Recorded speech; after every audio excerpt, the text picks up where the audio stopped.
Merci François, merci à vous d'être là de bonne heure. En effet, on va parler vaccination et on va voir pourquoi en cardiologie ça a une importance particulière, en pneumologie aussi, hein, mais ça les jeunes internes le savent. J'ai quelques liens d'intérêt, notamment avec des labos qui commercialisent des vaccins, parce que je fais partie des boards d'experts le plus souvent, mais globalement avec un petit peu tous. Alors, tout d'abord, on va voir pourquoi est-ce que c'est important de penser à la vaccination. Et je voulais revenir sur l'épidémie grippale de l'année dernière, à partir des données de Santé publique France. Donc, globalement, la grippe, c'est quoi? C'est entre 2 et 6 millions de consultations par saison. Donc, l'année dernière, c'était plus 6 que 2. Hein. On a connu une épidémie grippale qui était assez intense. Donc, vous voyez ici, c'est la saison dernière, 2024-2025. Ça, c'est les données de SOS Médecins et du réseau et de réseau Sentinelle pour les consultations pour syndrome grippal. Donc c'est très très important. En termes d'hospitalisation, eh bien, c'est plus de 18 000 hospitalisations chaque saison, avec plus de 1700 hospitalisations en réanimation et des décès également. Si on regarde qui sont hospitalisés, globalement, ce sont majoritairement des plus de 65 ans. C'est le plus souvent la grippe A qui est à l'origine de l'hospitalisation. Elle est un peu plus grave que la grippe B. Chez des patients qui ont des comorbidités, particulièrement cardio-respiratoires. Chez des sujets non vaccinés, on est tous bien d'accord que la vaccination n'évite pas ou pas souvent l'infection. Par contre, elle évite les formes graves. Et le plus souvent avec quand même des formes sévères. Donc les plus de 65 ans, c'est les plus importants. En termes de décès, c'est la même chose. Et vous voyez l'épidémie de l'année dernière, hein, on a vraiment un pic beaucoup plus important de mortalité que les autres années. Là aussi porté le plus souvent par les plus de 65 ans et les patients comorbides. Alors en médecine de ville, c'était la même chose. Si on regarde ce qui a circulé comme virus grippaux, vous savez, donc il y a les virus A, les virus B. Donc c'est majoritairement du A, mais il y avait aussi un petit peu de B. La particularité, c'est qu'il y avait une circulation de 3 virus, en fait, dont un qui n'était pas de sérotype vaccinal et donc qui n'était pas du tout couverte par le vaccin. Ça a expliqué aussi pourquoi est-ce qu'on a connu une épidémie un peu difficile. Pour rappel, la composition des vaccins grippaux est déterminée tous les ans par l'OMS en fonction de ce qui a circulé dans l'hémisphère sud. Donc c'est nécessairement un pari en fait entre ce qui a circulé dans l'hémisphère sud et ce qu'on pense qu'il va circuler 6 mois plus tard dans l'hémisphère nord. Donc parfois ça marche, le pari est gagné, puis parfois ça marche moyennement. Donc l'année dernière, c'était bien pour 2 souches et c'était moins bien pour une autre. Cette année, la grippe arrive là aussi très fort avec une souche qui n'est pas non plus couverte par le vaccin. Donc c'est important de prévenir la grippe, particulièrement vacciner vos patients, parce que ça va circuler tout le temps. En fait, si ça commence maintenant en novembre, ça veut dire que ça va continuer jusqu'à février-mars et vos patients pourront sans problème se réinfecter. Ouais. C'est une question, est-ce qu'ils font la même chose avec les souches observées dans l'hémisphère nord pour les vaccins dans l'hémisphère sud? Oui. Okay. Ouais. C'est l'OMS qui dit en février et en juin, je crois, ou mai-juin, en fonction de ce qui circule. C'est vraiment les virologues qui surveillent les épidémies grippales, parce que vous savez que c'est un virus qui mute beaucoup, quoi. Pour ce qui est du Covid, alors est-ce qu'on en a fini avec le Covid? Malheureusement, non, on n'en a pas fini avec le Covid. C'est quand même, la saison dernière, il y a eu des activités assez faibles, hein. En tout cas qui n'avaient rien à voir avec la grippe. Vous le voyez en vert, hein, c'est la bronchiolite, en bleu, c'est le syndrome grippaux, et en violet, c'est le Covid. Donc c'est quand même, cette saison, c'était moins le problème. Avec une circulation majoritaire du variant, donc c'était KP3.1.1. Globalement, c'est un dérivé de Omicron encore. Mais on a quand même des patients encore avec Covid grave. Alors il y en a moins que grippe grave, mais il y en a quand même. Ils ont le plus souvent plus de 65 ans, ils ont le plus souvent des comorbidités et surtout ils sont en 90% non vaccinés. Ça, c'est quand même des cas qui sont encore évitables. Et puis, on a plus de 2800 décès qui vont être déclarés avec la mention de Covid. Ça veut dire que le Covid, s'il est plus responsable d'un SDRA et d'une insuffisance respiratoire aiguë en première cause d'hospitalisation, il va être responsable de la chute chez le sujet âgé, de la décompensation d'insuffisance cardiaque. Donc voilà, il est quand même associé à des décès. La couverture vaccinale, elle est là très très basse, hein, on n'atteint pas 21%. Un petit mot du VRS dont vous avez peut-être entendu parler. Le VRS, c'est le virus respiratoire syncytial. Il y a deux types de VRS, le VRS-A et le VRS-B. C'est un virus à ARN, ça se transmet par inhalation ou contact avec des sécrétions respiratoires. L'incubation, c'est entre 2 et 8 jours. Il y a beaucoup de transmission intrafamiliale avec un R0, c'est-à-dire un nombre de personnes contaminées à partir d'un cas infecté de 3. Pour vous donner un petit ordre d'idée, le Covid, c'est entre 3 et 4. La coqueluche, c'est 12. Quoi. Voilà. La rougeole, c'est 15. Enfin, c'est quand même un virus assez contagieux. C'est un virus très saisonnier qui commence maintenant, là, jusqu'en mars, avec une particularité de conférer une immunité post-infectieuse très très faible, avec des réinfections qui peuvent être fréquentes même au sein d'une même saison. Les symptômes sont extrêmement variables selon la personne qui est infectée. Ça peut être rien du tout, c'est-à-dire que si on fait ici maintenant des PCR nasopharyngés, en fait peut-être qu'on va trouver du VRS et que vous allez tous très bien, et c'est tant mieux. Chez les tout petits, vous savez, c'est le virus de la bronchiolite. Chez le sujet plus âgé, on peut avoir des pneumonies qui sont aussi graves que la grippe.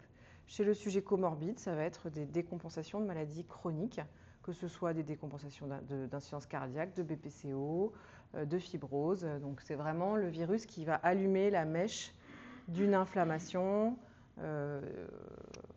en suivant. Chez les sujets âgés, c'est toujours la même histoire, hein, comme la grippe, comme le Covid. Ça peut être juste la chute ou la rétention d'urine, et en fait c'était le VRS. Alors c'est sûr, hein, on n'a pas inventé une nouvelle maladie, c'est juste qu'on l'a on sous-diagnostiquait, on ne diagnostiquait pas en fait les infections à VRS. C'est globalement depuis l'ère Covid et le dépistage par PCR qui a d'abord consisté à faire que des PCR Covid, puis des PCR qu'on a dit triplex, c'est-à-dire Covid, grippe A, grippe B, puis quadriplex, c'est-à-dire Covid, grippe A, grippe B, VRS. Et à ce moment-là, en fait, on s'est rendu compte qu'en effet, quand on cherchait, on trouvait, et que chez ces patients qui arrivaient pour poussée d'insuffisance cardiaque, pour décompensation de BPCO, en fait, on trouvait du VRS.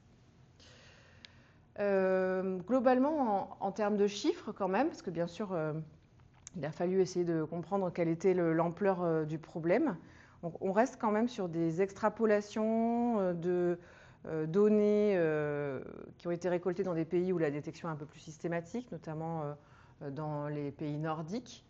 Mais globalement, on a extrapolé autour de 280 000 cas en ambulatoire, plus de 25 000 hospitalisations, ça aussi par extrapolation par rapport aux données notamment danoises, finlandaises et norvégiennes. En termes de décès, là on a quand même un petit peu plus de données chiffrées parce que les gens sont hospitalisés, on peut un petit peu plus les explorer. On a quand même plus de 1800 décès. Donc vous voyez, ça c'est chez le tout petit. Heureusement, il y en a très peu.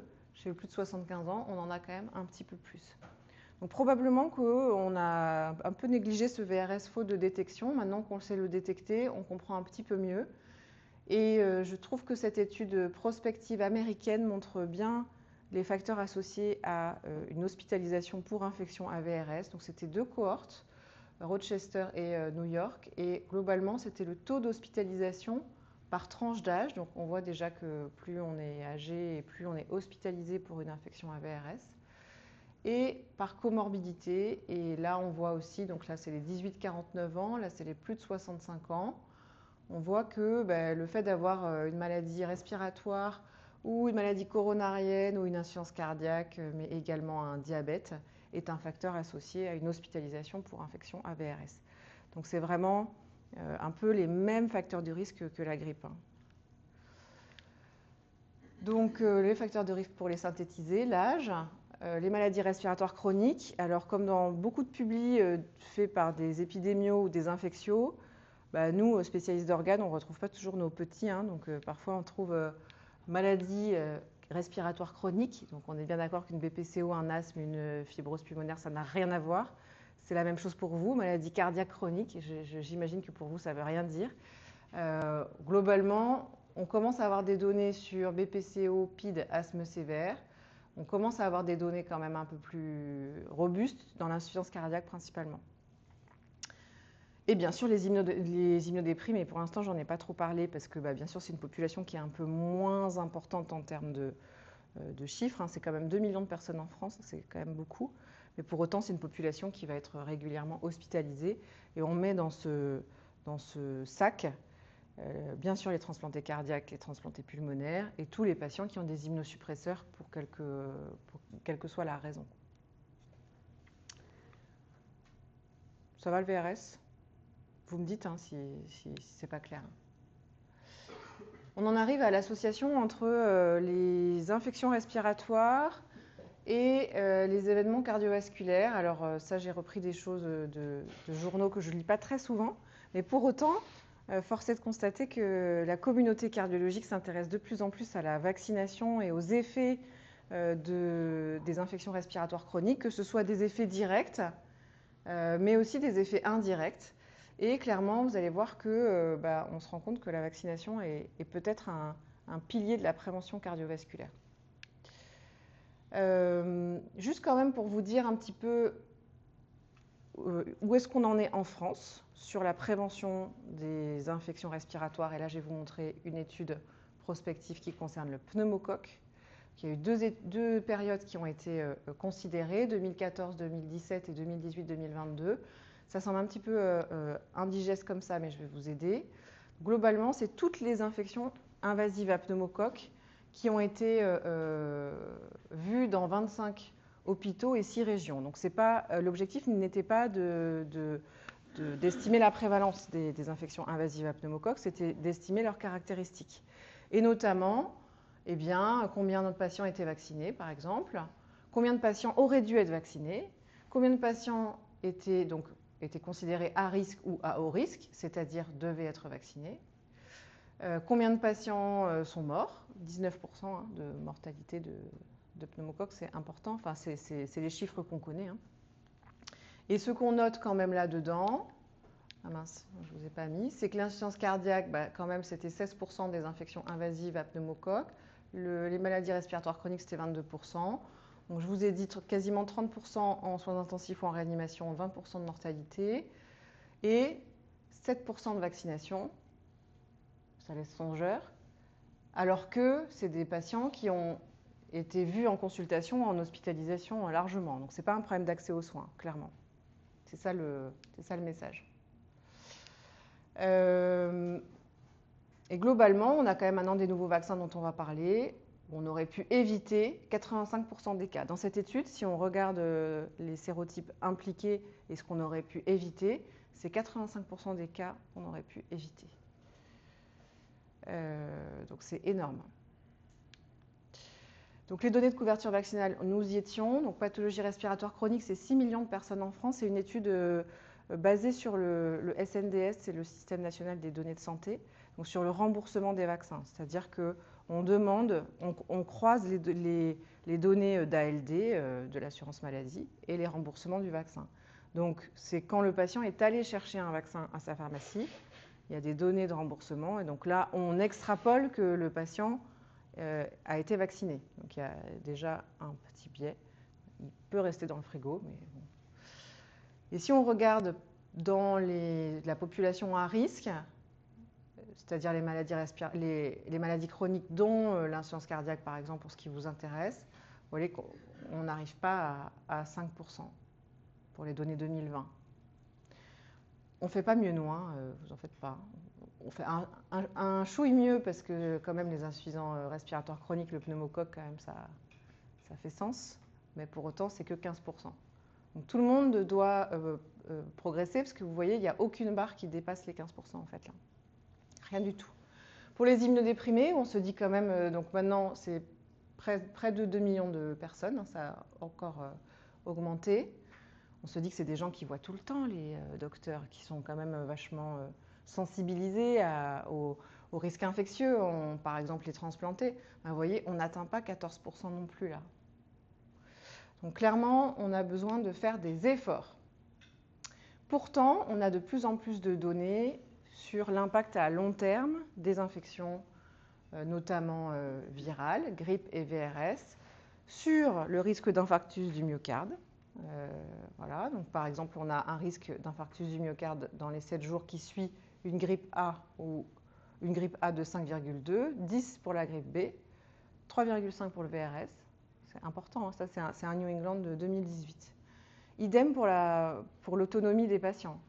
Donc, vos patients, en fait, il y a plein de leviers pour les inciter à la vaccination.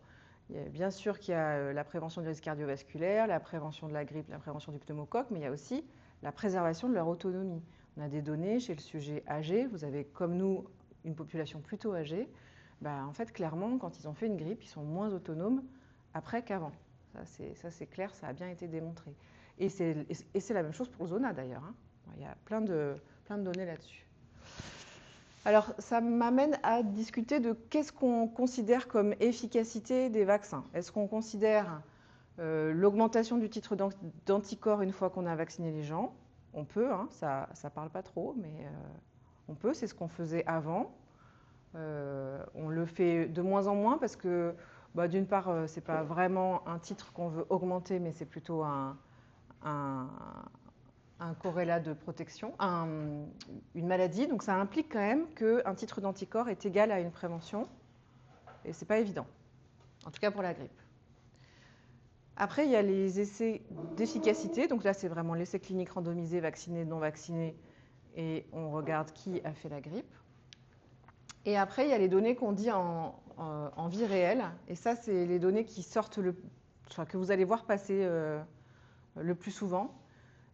Qui, moi, je trouve, sont très intéressantes, où globalement, on prend les gens qui ont un syndrome grippal, on leur fait une PCR, et ensuite, on regarde a posteriori s'ils sont vaccinés ou non vaccinés. C'est aussi les études que vous allez entendre comme test négatif design. Globalement, ces études, elles nous permettent de faire plein de choses. Elles nous permettent, par exemple, d'évaluer dans des cohortes de patients très importants. Exemple au Danemark, 134 000 patients, c'est quasiment l'ensemble de la population. Et on regarde la mortalité de toute cause et la mortalité cardiovasculaire chez l'insuffisant cardiaque.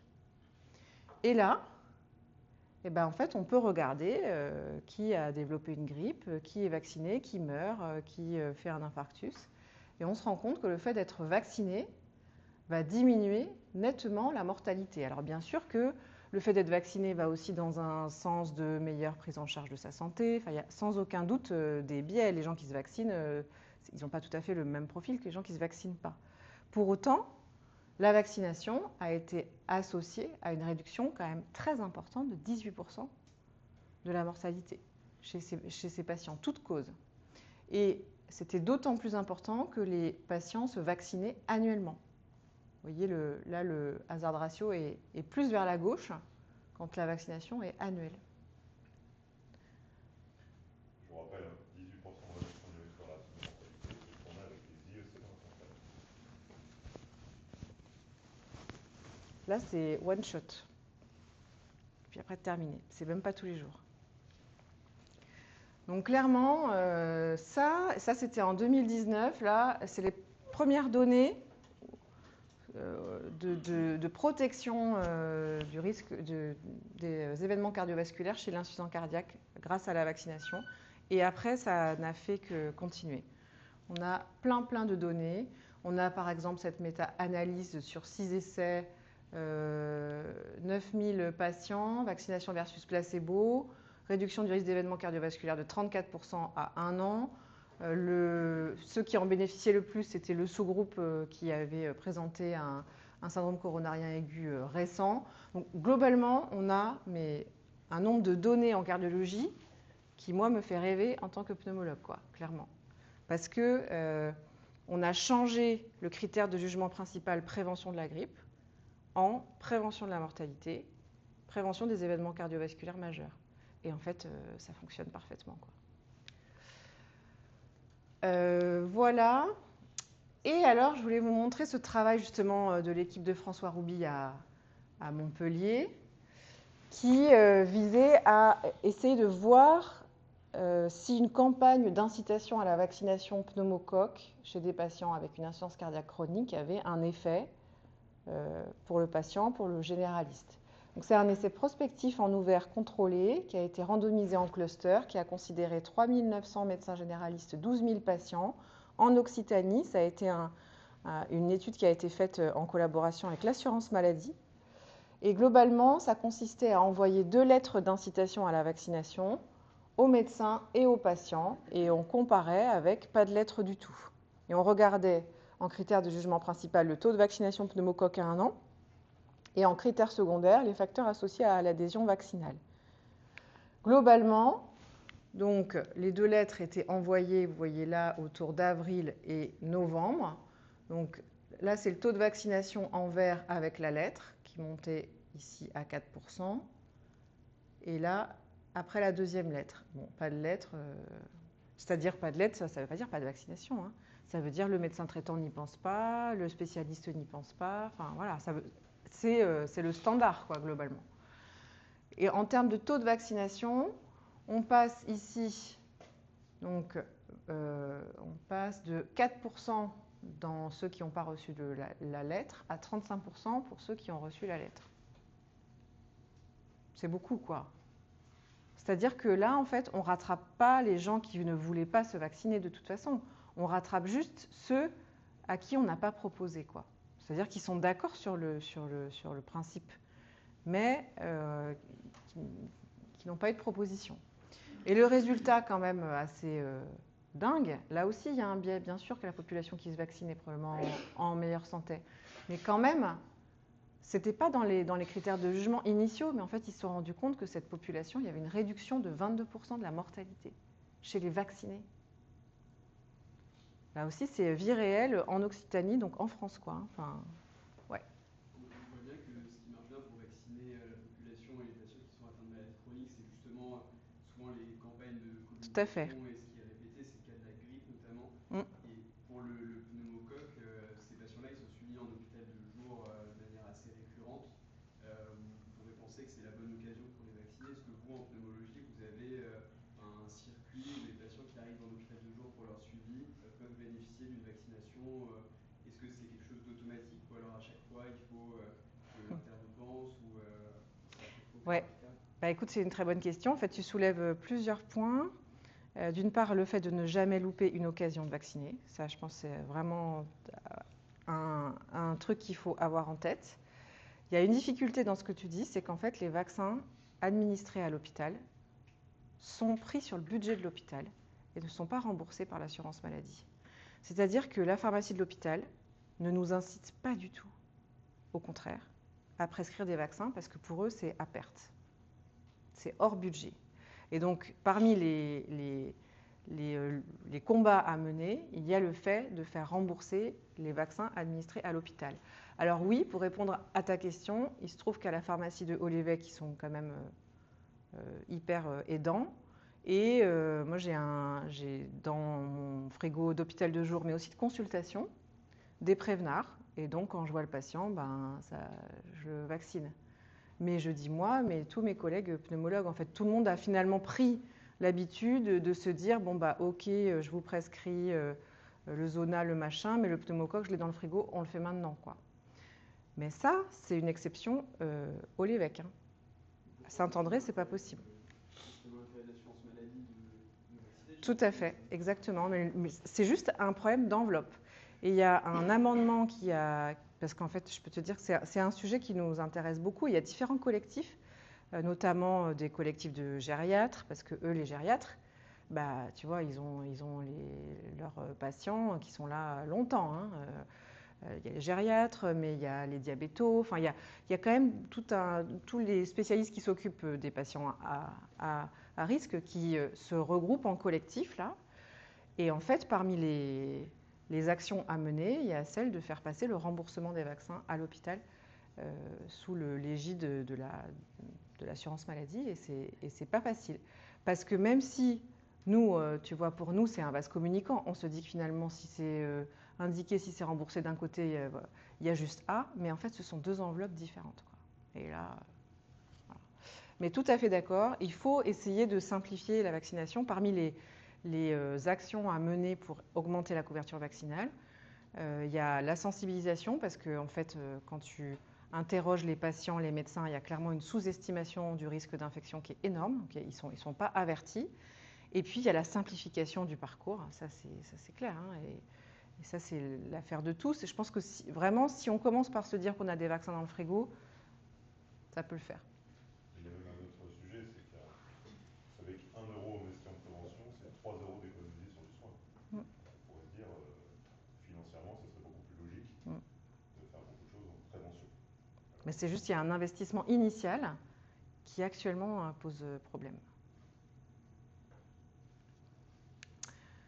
Alors maintenant, on arrive au comment, justement. C'est très bien. Bon, alors là, ça va être une petite revue de tous les vaccins disponibles.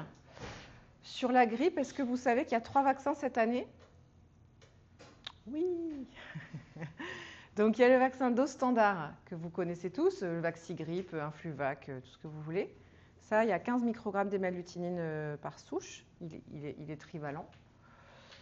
En revanche, pour les plus de 65 ans, il y a des vaccins qu'on dit améliorés, parce qu'avec l'âge, la réponse vaccinale va diminuer. Et là, en plus, on parle de vaccins grippaux qui sont quand même pas très efficaces. Il faut quand même se le dire, c'est pas les plus efficaces, tout du moins. Et donc, les Fluelda, c'est un vaccin hautement dosé, x4. Le Fluad, c'est un vaccin avec un adjuvant. Les deux ont montré une amélioration en termes de prévention des hospitalisations. Et donc, ils ont l'AMM et une recommandation préférentielle chez le plus de 65 ans. Le hic, c'est que cette recommandation est tombée en avril pour des commandes de vaccins grippe qui ont été faites en mars. Donc, les pharmaciens, ils ont un stock plein de vaccins dose standard. Vous pouvez leur demander du vaccin haute dose, ils en demanderont. Mais si le patient il vient avec son bon, s'il a du dose standard, il va donner du dose standard en fait. Il a le droit de le faire. Donc, je vous encourage chez vos vaccins, chez vos patients, à prescrire de l'Efluelda ou du Fluad pour les plus de 65 ans. Sur l'ordonnance, si on met vaccin antigrippal amélioré, non. laisse le pharmacien avec le marché, Franchement, ça suffit. non, je pense que ça ne suffira pas. Ou est-ce qu'il faut vraiment qu'on marque Efluelda ou Fluad? Moi, je mets Efluelda ou Fluad. Et déjà, comme ça, j'ai quand même des patients qui repartent avec un Vaxigrippe. Hein. Donc, je pense qu'il faut vraiment mettre les noms, mettre les deux noms.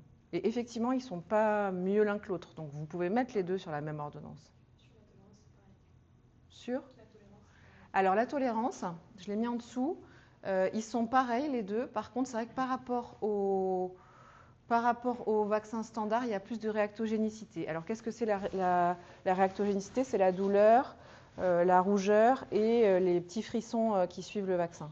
Ils sont un peu moins bien tolérés que le dose standard. Moi, je vous encourage à le dire à vos patients, parce que leur dire ce sera plus efficace, mais du coup, il y aura peut-être un petit peu plus de réactogénicité. À aucun moment, l'efficacité d'un vaccin est corrélée avec la réactogénicité, d'ailleurs, hein, entre parenthèses. Mais j'ai envie de dire, si c'est leur idée, c'est pas grave. Voilà, ok. Vaccin Covid, donc la campagne a commencé, plus de 65 ans, personnes à risque.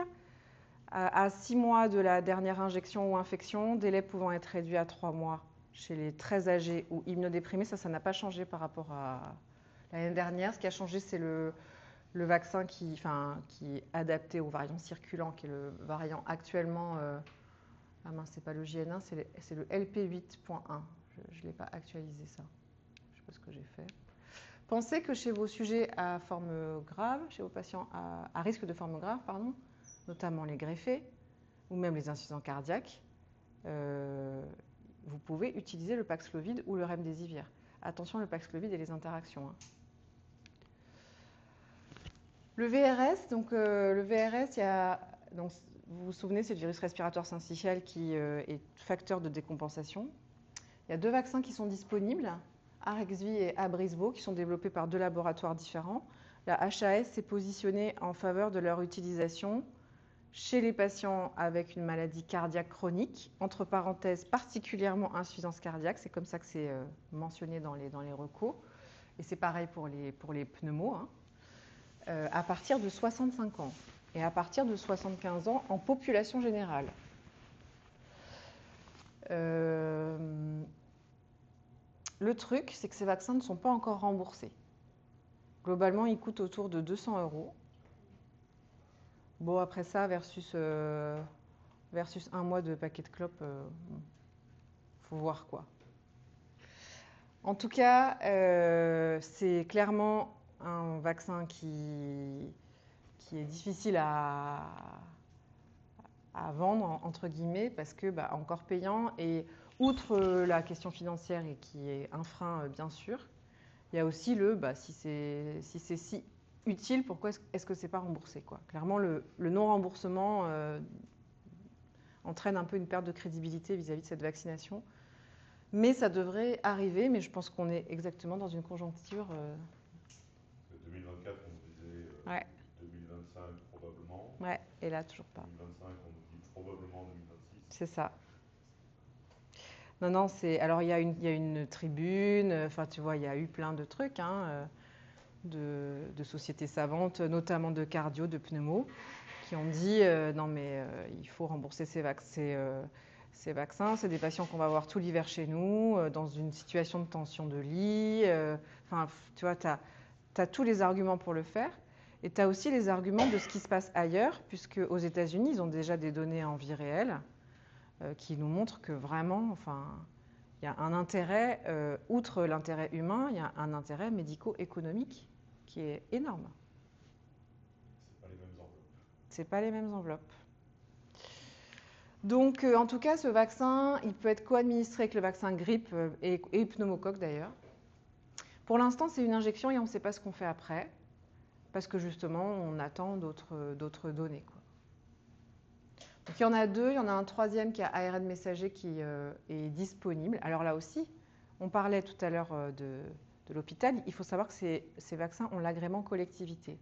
C'est-à-dire qu'ils peuvent être administrés à l'hôpital. Donc moi, j'ai dit, attends, pour mes patients qui n'ont pas de sous, dans ces cas-là, je vais leur faire de la Rexvi ou de la Brisvo quand ils sont en hôpital de jour. J'ai quand même passé le truc en COMAI, qui est la commission des anti-infectieux, pour avoir l'avis de tous. L'avis de tous a été, bien sûr, si on peut s'éviter ça, très bien. Ensuite, il faut passer en COMED. COMED, c'est la commission du médicament. Et là, la pharmacie a dit, Élodie, t'es gentille, mais là, en fait, on ne va pas se substituer à l'absence de remboursement en ville, alors que déjà, nos vaccins, on les fait à perte quand on vaccine nos patients à l'hôpital. Donc, ton petit contingent de 100 doses pour les insuffisants cardiaques, les insuffisants respiratoires, en fait, non, tu ne l'auras pas. Voilà. C'est juste que l'état des budgets est partout, que ce soit à l'hôpital, au ministère de la Santé, à la DGS, tellement en difficulté qu'on ne peut même pas... voilà. Donc, j'ai essayé, mais ça n'a pas fonctionné. Des fois, je sais pas si vous le faites en ce moment, des fois je conseille aux patients de se renseigner ce que prend en charge la mutuelle. Ouais, tout à fait, tu as raison. C'est un peu un biais parce que ceux qui ont une bonne mutuelle, c'est aussi les gens qui ont un peu Voilà. d'argent. Mais ça peut parfois lever un petit frein s'il y a, je sais pas, 50 € de Tout à fait. par la mutuelle sur un vaccin qui ne serait pas remboursé. Tu as raison. Mais effectivement, c'est pas beaucoup, hein. Après, on parle d'une injection sur, pour l'instant, au moins 3 ans. On est sur le prix d'un traitement mensuel pour le traitement anti-obésité. Comme la question des paquets de clopes, la comparaison est...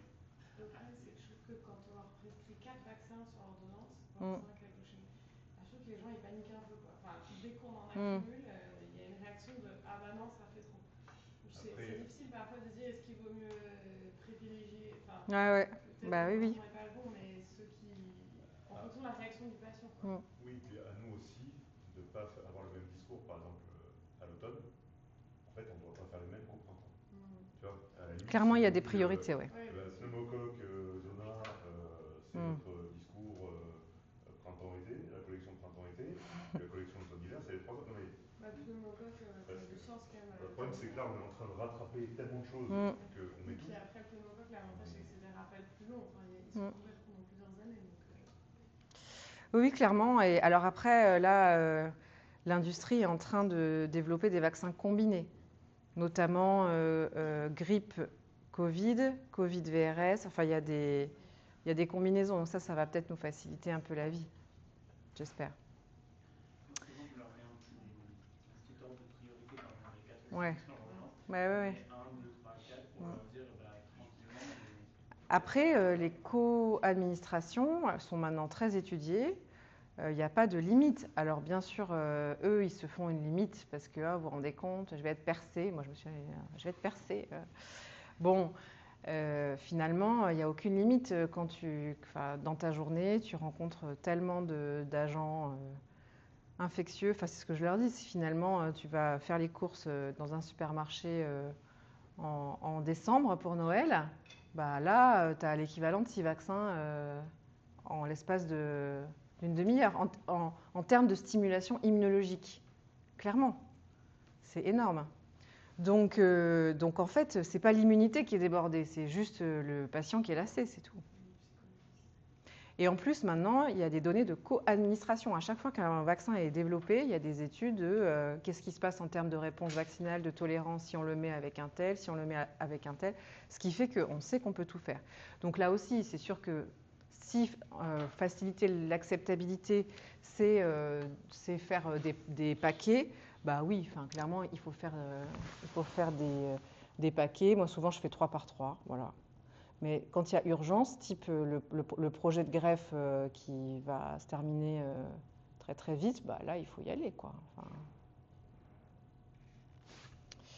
Et le pneumocoque, alors le pneumocoque, ça c'est pour vous expliquer pourquoi est-ce qu'il faut développer des nouveaux vaccins. C'est l'incidence des infections invasives à pneumocoque selon les sérotypes, parce que vous savez qu'il n'y a pas qu'un seul pneumocoque, il y en a plein. Et en fait, si on regarde les petites barres sur cet histogramme en bleu clair, donc c'était les années 2000, on avait essentiellement des pneumocoques de ces sérotypes-là. Et puis, il y a eu l'implémentation du Prevnar 7 puis du Prevnar 13, particulièrement chez l'enfant. Et donc, petit à petit, il n'y a plus de circulation de ces pneumocoques dits de sérotypes vaccinaux. Et ça a complètement glissé vers des pneumocoques de sérotypes non vaccinaux, dits non vaccinaux.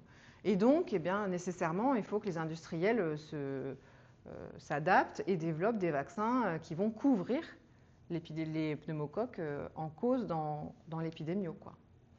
Et donc, bon, ça, c'est pas pour que vous le connaissiez par cœur, mais globalement, le Prevnar 13 couvrait ces sérotypes-là. Le Prevnar 20 en rajoute 4, 6, je vois pas, 7. Et arrive le PCV 21, qui est un vaccin conjugué 21 valent, qui en ajoute encore d'autres, vous voyez, qui sont globalement complémentaires.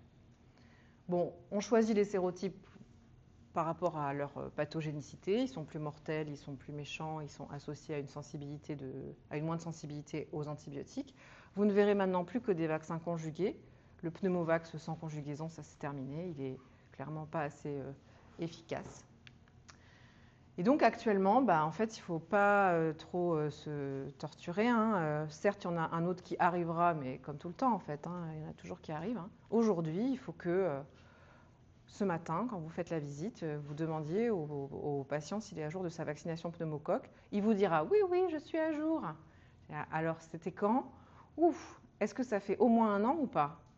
Ah non, c'est sûr que dans l'année, je n'ai pas eu de vaccin. Ok, alors on y va. Prevnar 20, c'est sûr qu'il n'a pas eu ça.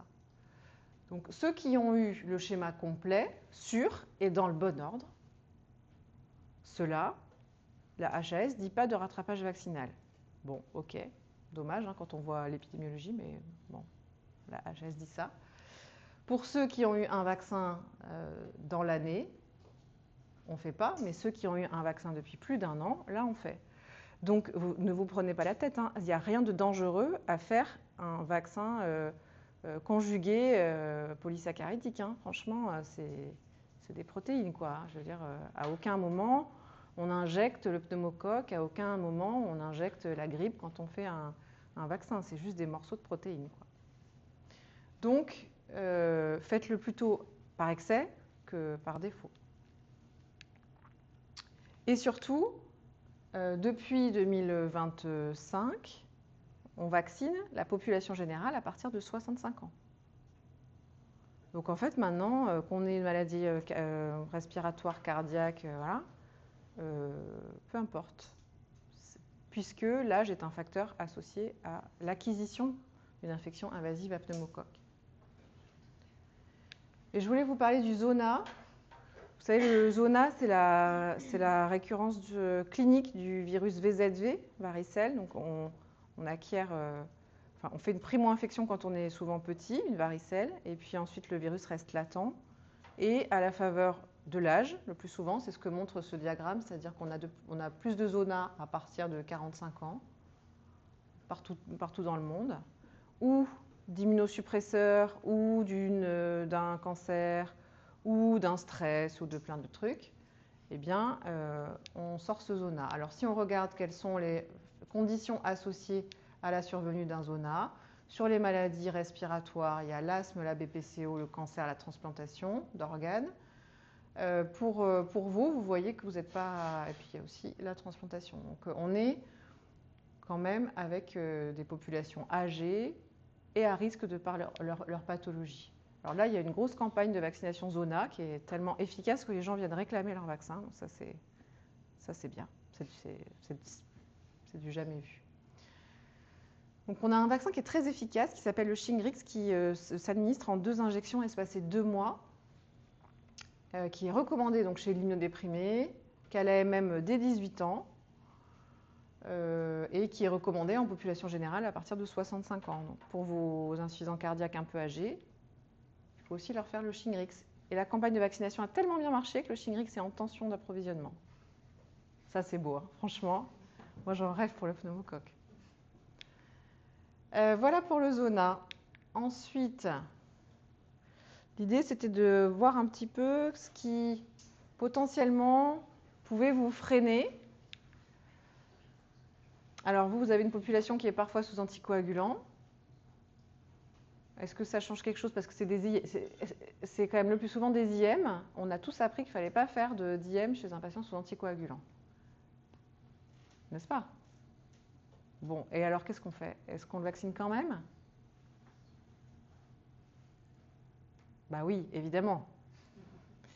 Pourquoi? Parce que le volume est très très faible. Alors bien sûr qu'on va préférer le deltoïde que la fesse, hein, ça c'est clair. Mais on le vaccine quand même en IM. Le volume est très faible, l'aiguille est très fine, et après on comprime. Ça n'a rien à voir avec une injection de rocéfine dans les fesses, quoi, clairement. Ok. Ensuite, il vient pour chimio. Bon, vous, c'est un peu moins le cas, c'est plus pour les pneumos. Mais je peux vous dire que la population de patients atteints de cancer sous chimiothérapie n'est pas vaccinée pour cette raison. Parce que c'est trop tard, parce que, oulala, la chimio, les vaccins, on ne sait pas ce qui va se passer. Ah non, justement, c'est vraiment des patients très à risque. Et au pire, la réponse vaccinale est un peu moins bonne. Oui, c'est vrai. Mais est-ce qu'il vaut mieux avoir un parapluie nickel tout neuf ou un parapluie qui a un peu vécu mais qui protège quand même un peu, quoi? On doit attendre 15 jours entre le vaccin pneumocoque et le vaccin grippe. Qu'est-ce que vous en dites? Avec tout ce qu'on s'est dit juste avant. Non, évidemment. En fait, là, il y a eu un gros problème de communication parce que, enfin, de communication, oui. Quand il y a eu la sortie des vaccins Covid, eh bien, c'était nécessaire de bien surveiller les effets secondaires associés à cette vaccination. C'était des vaccins qui étaient quand même assez récents. Et donc, devant les pharmacies, il y avait des affiches disant « Attendez 15 jours avant de faire le vaccin grippal ». Pourquoi? Parce qu'on voulait distinguer les effets indésirables de la vaccination Covid dans un souci de pharmacovigilance. Aujourd'hui, après des milliards de doses injectées, on les connaît bien, ces effets, peut-être mieux que tout autre vaccin d'ailleurs. Donc on n'a plus besoin de les différencier et on a même des données de co-administration. Donc ces 15 jours-là, c'était dans un souci de surveillance de pharmacovigilance au moment du lancement de la campagne de vaccination Covid. À aucun moment, ça ne repose sur une dangerosité quelconque sur la co-administration. Au contraire, toute occasion où vous pouvez avoir votre patient et pour le protéger, vous le vaccinez avec ces deux vaccins. Pneumocoque, grippe, Covid, vous pouvez tout faire. Enfin, franchement, il n'y a que les vaccins vivants où on se dit que soit on fait 2 vaccins vivants le même jour, soit on attend un mois. Là, les vaccins vivants, pour vous, ce qui vous concerne, il y a rougeole, oreillon, rubéole. D'ailleurs, vous savez que la rougeole, il y a une épidémie en cours, donc vérifiez vos carnets de vaccination. 2 doses. Si vous en avez qu'une, il faut faire la deuxième. Donc, rougeole, varicelle, fièvre jaune. Bon, on peut se débrouiller pour ne pas avoir à les faire le même jour, quoi. Voilà. Il a 38,5. Ou même il a 38, ça marche. Ou il a le nez qui coule. Il a le nez qui coule. Alors, ou il vient pour poussée d'insuffisance cardiaque. Ou il vient pour exacerbation de BPCO. En fait, à aucun moment, il y a lieu de penser que... Enfin, même, c'est même pas il y a lieu, c'est qu'on a des études qui montrent que l'efficacité et la tolérance de la vaccination n'est pas différente. Pas différente quand on a 38 que quand on a 40, en fait. La seule contre-indication infectiologique à une vaccination, c'est le choc septique. Parce qu'on a une sidération, une immunosidération qui fait que la réponse vaccinale, elle va clairement pas être bonne, quoi. Mais sinon, pour des épisodes légers comme ça, il ne faut certainement pas retarder la vaccination. Moi, je passe mes journées à avoir des gens qui ont dit « j'ai pas été vacciné parce que, vous comprenez, docteur, j'ai été tout le temps malade ». Tu t'es dit « c'est con, parce que du coup, tu es encore plus malade, quoi, maintenant ». Donc, bon, c'est important. Les pharmaciens le disent aux patients. En permanence, Que, bien sûr. Comme tu viens de le dire, le patient nous dit « Ah, mon pharmacien, il va me vacciner parce qu'il avait dit qu'il coule ». Voilà. Il doit venir dans 15 jours, puis 15 jours après, il n'y a plus de vaccin. Enfin, Oui. Ah, mais c'est... aussi un discours qui est produit par les pharmaciens. Tout à fait.